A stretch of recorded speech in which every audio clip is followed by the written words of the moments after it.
We spent roughly 15 hours in the Dune Awakening beta, mostly trying to stay hydrated, finding each other and avoiding being turned into worm food. Here is everything we learned about the co-op and multiplayer, so you can decide if you are ready to dive in or would rather stay safely on the sand-free side of Dune 10. First up, character creation. Dune offers a deep customization system that goes way beyond looks. You choose your background and story in old-school RPG fashion, which really boosts immersion. These backstories also determine your starting skills. But don't worry, you don't need a PhD in Dune lore to understand them. Though, let's be honest, it does help to know at least a little, or you will be wandering around wondering why everyone is obsessed with sand and spice. In Dune, you are not the chosen one. You're just a person with a story. Arguably, the perfect setup for multiplayer. After all, nobody wants to log into a server filled with 100 Dragonborns or Mercies. And yes, we mean hundreds, at least in endgame zones. Normal servers can host up to 40 players. Too crowded, you might think? Not even close, as the world is massive. It took us ages just to find each other after spawning. You start with a short tutorial that covers combat, looting and crafting basics. It's quick, about 15 minutes, and after that, you're free to party up. And joining each other is actually easy, which feels like a small miracle. Looking at you, Monster Hunter. You can interact directly or add each other to your party or friend list through the social UI. Now, onto the heart of the game, the story. You will follow a main narrative with some side quests and missions sprinkled in for variety. As for combat, enemies don't seem to scale with party size. At least not that we noticed. And thankfully, the sandworms don't either. They are already more than big enough. Most quest objectives are clearly built with co-op in mind, which is a nice touch. For example, when crafting a quest item using a fabricator, only one player needs to build it. The others can just interact with it. This is a small but very appreciated multiplayer quality of life touch. Now, you might be wondering, can your body just walk off with your stuff? Well, yes and no. Only if you let them.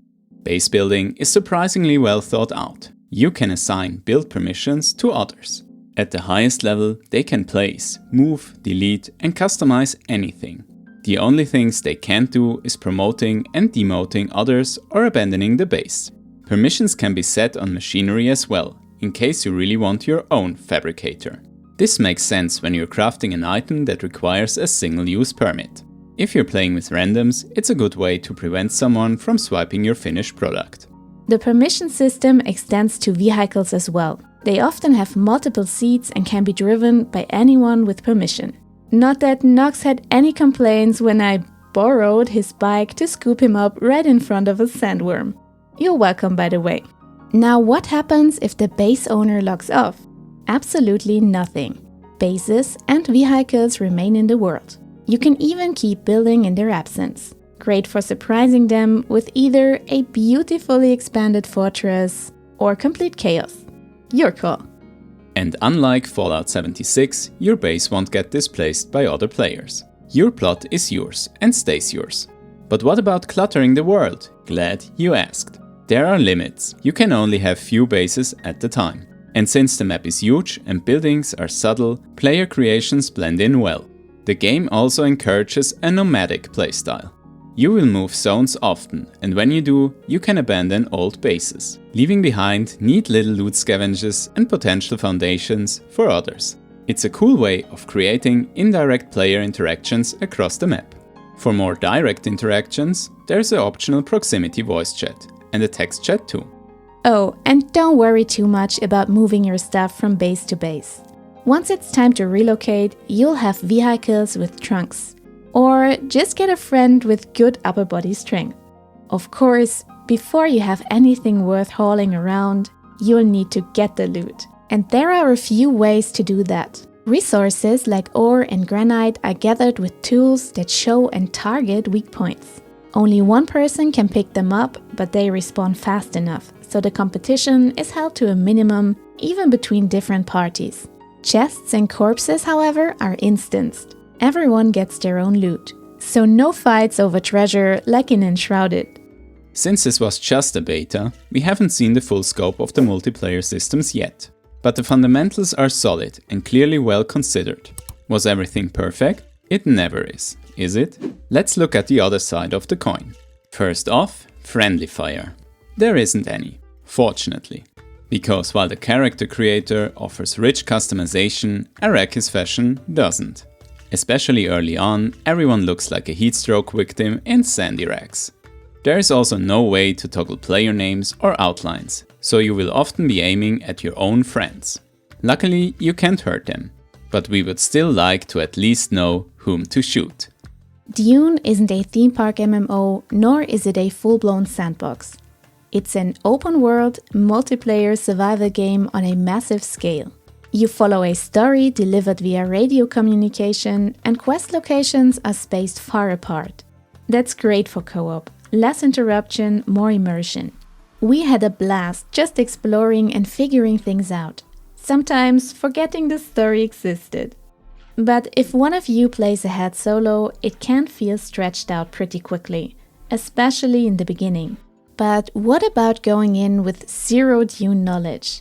It's totally doable, but expect some lore confusion during heavier story moments. By the time spice powers came up and images of a sand mouse started flashing across the screen, we were officially lost. Gathering materials can get tedious as well. You get a lot per harvest, but you will still be mining constantly, especially early on. This can become repetitive. Though it's not a mechanic specific to Dune, it's just a trait of the survival genre in general. Same goes for other survival mechanics. There aren't many, but water is the big one. It needs to be monitored and replenished regularly, as its consumption is linked to your sun exposure, and it continues to drain even in the shade. Over time, this becomes easier, as you unlock containers and special armor, which not only lessens the heat's impact, but also helps you conserve water. Aside from that, there's the usual health bar, with simple to craft healing items and some environmental threats like radiation later on. It's not as stressful as the massive list of challenges in something like Green Hell, but it's worth noting if you're not a fan of these types of mechanics. Let's talk accessibility, because frankly, it's a bit bare bones. Right now, you've got options for camera shake, motion blur, subtitle size, and configurable hotkeys. And that's about it. No colorblind modes, no visual aids, no UI scaling. That might be fine if you don't need them, but if you do, you're left out. Also, heads up for anyone with hemophobia. Dune leans into blood as a core mechanic. You will be harvesting it from enemies, distilling it into drinkable water, and if you run out, well, bottoms up on the raw stuff. So if that makes your stomach turn, this might not be your game. And finally, we have to talk about the technical state of the game. Overall, it's fairly solid, but we ran into more bugs than we expected, especially with launch just a month away. Some building parts stuck around after being demolished, we hit the occasional invisible wall, and at one point both our screens stayed black after a cutscene. Nothing game-breaking, but still surprising, especially the black screen, since it happened during a main story moment. Hopefully, the bug count doesn't spike in the mid to late game, since the early sections are usually the most polished. Fingers crossed. So what can you expect from the mid and end game further down the road? The world expands significantly, splitting into multiple subregions. As mentioned before, the early game areas you start in are primarily PvE focused, with the gameplay centered around exploration, survival crafting, base building, progressing through the main story, unlocking new combat abilities, and researching improved gear blueprints. Endgame shifts gears toward politics and territorial control, blending PvE and PvP. Though PvP is always completely optional. Think of it like Albion Online. Safe, low-risk PvE zones exist alongside high-risk, high-reward PvP zones, known here as the Deep Desert. A vast map that changes every week. This is where hundreds of players fight for control under one of two major factions, House Atreides or House Harkonnen, with a third faction planned post-launch. You will choose your faction during the main story and can support its efforts in the Deep Desert. But again, you don't have to PvP. If you would rather keep your head down, you can help your guild from the backlines by crafting and supporting with resources. And yes, with both land and air vehicles in Dune, battles will take place on the ground and in the skies. The PvE side of the endgame isn't just more of the same crafting and building either. The Deep Desert also holds key content for PvE players. Now, just to be clear, there won't be any classic MMO-style endgame content like dungeons or raids. While there are so-called ecology labs, from what we've seen so far, they are more like points of interest with lore, loot and little puzzles. Instead, there's a faction-based system called the Landsraad. It's a weekly cycle where your faction and all guilds tied to it compete for political influence. Your guild can take on objectives for any of the 25 major houses in the Landsraad. Win them over and your faction gains powerful global buffs, increased weapon damage, access to special vendors, and even the ability to flip the Deep Desert into a full loot PvP zone.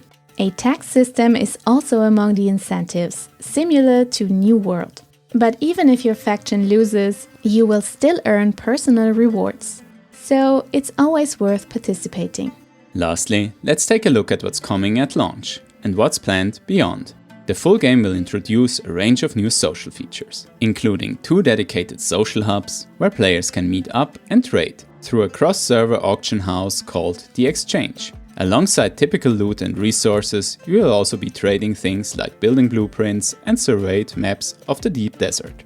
So yes, you could literally make a living as an architect or cartographer. 2 additional vehicles are also on the way, beyond the standard 2-seater sandbike, the buggy and the ornithopters. And of course, the full story campaign will be available at launch, along with more regions, weapons, gadgets and tougher, more complex enemies. Now for something many of you probably care about: monetization. Dune will be buy to play, with the full launch on June 10th. No early access, no subscription fees. Funcom has also confirmed ongoing free updates that will add new content, features and improvements. Optional paid DLCs are planned down the line, but there will be no microtransactions, no battle passes and nothing of the sort. If you've made it this far, congrats! You now know pretty much everything there is about Dune Awakening's multiplayer. We hope this video gave you a better idea of whether this game is for you, or if you'd rather sit this one out and watch the sandstorm from a safe distance. Just remember to stay hydrated while co-oping with your favorite people, and we will see you again in the next one.